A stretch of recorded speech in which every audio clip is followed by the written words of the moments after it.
What up, guys? How you doing? Welcome back to the channel. Today we'll be reacting to new deGrasse Tyson's thoughts on transgenderism. Now, this is the type of stuff that gets you cancelled, but we're still going to do it. Let's get into it.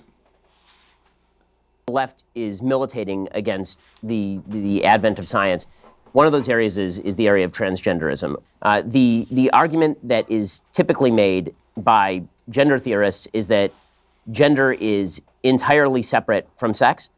You've seen the argument made that it makes no difference on average if men are stronger than women are, and that if we were to allow transgender women to compete with non-transgender women, then this would somehow not disadvantage biological women.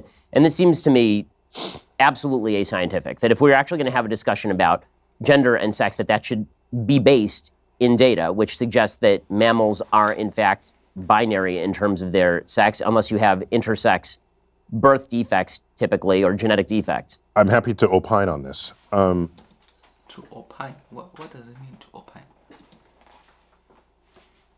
This only matters because today we segregate nearly all sports by gender.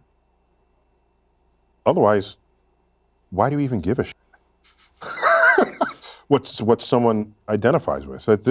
We live in a free country, and with consenting adults and people free expression of who and what they are. Man, on an adult level, I agree with you. I think it does matter what you teach your children. That's what I'm saying. And so there's the matrix of what you are biologically, how you express yourself, who you choose as a sexual partner. If we actually live in a free country, as we tell ourselves, people's freedom to behave in any of those ways should not concern you at all. Nor are they requiring that you behave that way. Okay? Well, this is for their own freedoms, because we live in a free country. Now, what is unresolved here is, what do you do with sports? It's unresolved. And I've followed that closely, and I don't see any meaningful solutions to come down off of that. We know that hormones manifest differently in different people, and there's the whole thing with steroids. Steroids are hormones, right? And we rallied against steroids in professional sports because it gives you an undue advantage. So I've tried to think of what the future of sports would be in the world of a gender spectrum. And it may be, you don't specify whether it's a male or female sport. You just take measurements of what your hormonal balances are. And so you compete based on your hormones. I mean, this is thought I had. I don't know. I don't know where it's going to land. The WNBA won't be in business for very long if that's the case. It would just be, you'd have to find some way to compete people against each other if you still care that sports is an interesting activity. I guess the area where it does come up in a non... Facts. I don't know where we land on that, because, yeah, I've seen some weird, like I think I saw, I don't know, I feel you might have to create a third tier where people can just play and be gender fluid if they want. Like, it's your choice to participate, and then if there's an audience for that, you can turn it into something. I don't know. Sports area. Yeah, tell me, I don't know. So it would be, you talk in your book about the education of children and teaching children about science. And right now, children are being taught about the quote-unquote gender spectrum, which is not scientifically based. That is a theory-based idea. No, wait, hold on. People express themselves on a spectrum. So you learn that. That's a social point, not a scientific point. Meaning we express ourselves hold on. Based in different languages. Is that something you teach in science class, or is that something that you teach when you're teaching language? So whether the fact that people want to express themselves on a spectrum, on a gender spectrum, whether that fact is something you want to put in a sociology class or in a science class, maybe that remains to be determined. But it is a real fact about real society. Well, of course, nobody's denying that people identify how they want to identify. So So the question is, what is the relationship of that to biology? Meaning that the argument is made that trans women are women, for example. And what that seems to mean is that trans women are identical to women. Now, if people want to say trans women are not biological women, obviously that is the case. But people don't seem to want to say that. Look at how straight his face is. This man. Although that is obviously scientifically true. Trans women are not biological women. Biological women are biological women. But where are you going with this? What are you trying to accomplish by asking yourself, is it science or is it not science? It's people in society. But this is a perfect example of an area where suddenly it doesn't matter to say things that are just true. Like, why is it bad or wrong to point out? I have another way to approach this. I care what is objectively true in the world as a scientist. But let me not say even as a scientist. I just simply care what is objectively true. And science happens to be a pretty potent path to invoke, to find out what is true. And so if people express themselves on a gender spectrum, and that is an actual thing in an actual society, if we have not fully explained that scientifically, that's an interesting frontier to study. If you want to say it's only sociological, then it's the purview of the social sciences. I don't care who studies it. It's an interesting fact about society that's worth learning about.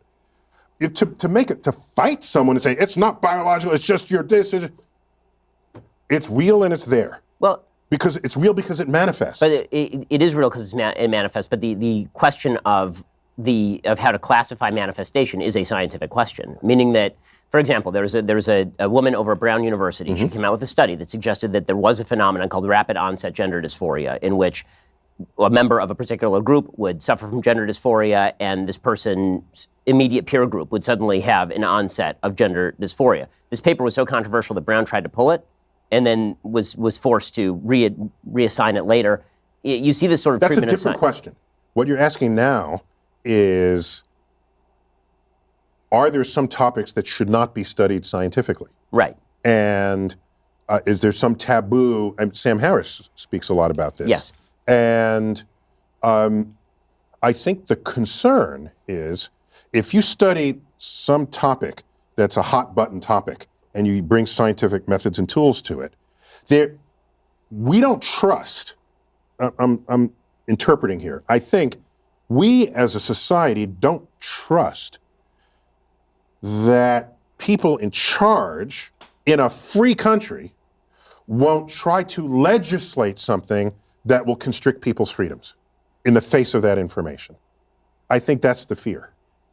Well, isn't that... It's a fear. I mean, and isn't that... We don't trust our own ability to govern ourselves in the face of what could be some information relative to other kinds of information. Isn't that a bit of a problem? Yes. Yeah. It's not. It means it's not a free society. It's not a society of free inquiry, which I think you need ultimately. But yeah. My general take on all of this stuff, from climate change to gender dysphoria to all of these issues, is bring out the science and then let's hash it out. I think that the problem I'm seeing on a lot of sides is, what is your motivation?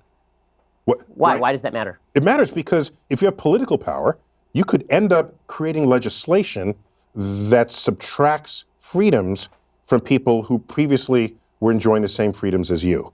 The history of that exercise then make a better argument. Doesn't end well. But the history of which exercise? Bring out all the science and let's hash it out? I'm saying if you bring out all the science and the politicians hash it out, the history of that exercise is a recipe for disaster if it involves discoveries that put people's freedom as defined in our Constitution at risk. But now you're arguing for limitations on areas of particular study. No, I'm arguing on we need a way to we need a way to protect people's freedoms in the face of whatever gets discovered scientifically. One thing I like about this dialogue is you have two people who are intellectual and in this conversation, and it's like you can tell the way Ben is pushing his, like, this guy hasn't thought about this. Like, I don't think he came prepared into this conversation about this. Like, but he's mentally there to be able to interpret and understand what's happening in the situation and give his responses without getting agitated. And in return as well for Ben, because he has his points, he's standing his ground, but also not getting agitated. It's just marvelous to watch. So I'll give it. I agree. I think that's what the Constitution is for, is to guard rights from. But we're always fighting people who want rights are always fighting others who are saying they don't get the rights from the Constitution. This is a daily challenge on the progressive left. It is a daily challenge, right? Here's an example. I forgot how I ended up getting this phone call. It was some magazine that serves the gay community. And they want, I remember why, because they wanted my opinion on, they wanted my opinion about whether being gay was biological or mental. Right, there's that new study that came out, this vast or study. Psychological. Right, okay? Right. And I said, I don't care which it is. Find out what it is, fine. But the answer to that question should have no consequence on legislations or laws. Because, for example, suppose it said it's purely biological, okay? Then you say, oh, that explains it. Suppose it says it's purely psychological. What are you going to do now? You say, well, now you're going to go to the reorientation camps or whatever those are called, where they realign you because they say it's psychological rather than biological. All of a sudden, people start behaving in ways in society that want to constrict the freedom of expression of who and what people are. And that is a danger. So maybe there needs to be a line in the sand. Let science do what it does, but politicians keep us free. Yet there's so many politicians that are doing the opposite of that. So why aren't you a libertarian? I mean, that scares me. I'm a libertarian. Come over here. Just okay. The line is right here. Just join me over here. Facts, man. Facts. It's a dangerous world because, yeah, politicians. Whew, I don't know, man. What do you think of the video? Let me know in the comment section. Politicians, and science. It's a recipe for disaster. See you in the next one.